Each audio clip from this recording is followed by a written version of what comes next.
আপনি কি রাতরাতি পড়াশোনা করে ক্লাসের সেরা হওয়ার চেষ্টা করেন, কিন্তু ফলাফল আসে না? আজ আমি আপনাদের দেখাবো সেই মাইন্ডসেট যা সফল ছাত্রদের আলাদা করে। এই মাইন্ডসেট আপনার পড়াশোনার ধরনই বদলে দিতে পারে। অনেক ছাত্র মনে করে, আমি পড়ছি কিন্তু সাফল্য পাচ্ছি না। এর কারণ হলো কেবল পড়াশোনা নয়, মাইন্ডসেট বা মনোভাবও গুরুত্বপূর্ণ।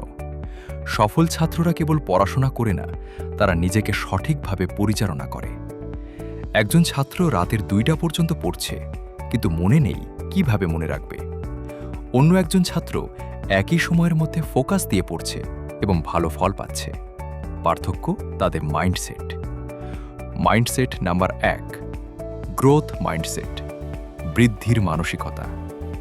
তারা ব্যর্থতাকে শিক্ষা হিসেবে নেয়, চ্যালেঞ্জকে ভয় নয়। একটি ভুল উত্তর দিলে তারা মনে করে, আমি এবার শিখতে পারলাম, পরের বার আরও ভালো করব। নাম্বার 2, কনসিস্টেন্সি ওভার ইন্টেন্সিটি, নিয়মিত প্রয়াস। একদিন অনেক পড়া নয়, প্রতিদিন সামান্য হলেও ধারাবাহিক পড়াশোনা বেশি ফল দেয়। নাম্বার 3, গোল ওরিয়েন্টেড ফোকাস, লক্ষ্যভিত্তিক মনোভাব। যারা সফল তারা প্রতিদিনের কাজগুলো তাদের বড় লক্ষ্যকে সমর্থন করে কিনা দেখে কাজ করে। পরীক্ষার জন্য শুধু রিভিশন নয়, কৌশলগত প্রস্তুতি নেয়। নাম্বার 4, সেলফ ডিসিপ্লিন, নিজেকে নিয়ন্ত্রণ করা।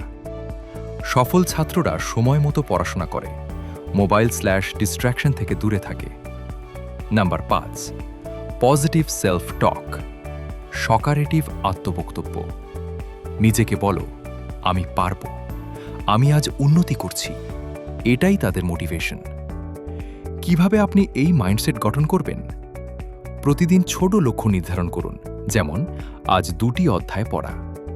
নোট লিখে পড়ুন, শুধু পড়বেন না, লিখুন, ভাবুন। নিজেকে মূল্যায়ন করুন, দিনে 5 মিনিট রিভিউ। নেতিবাচক চিন্তা এড়ান, নিজেকে হাল না ছাড়তে শেখান। ধৈর্য ধরুন, ফল একদিনে আসে না, ধারাবাহিকতা প্রয়োজন। আপনি যদি এই মাইন্ডসেট নিজের মধ্যে স্থাপন করতে পারেন, সাফল্য শুধু সম্ভাবনা নয়, এটি নিশ্চিত। আজ থেকেই শুরু করুন,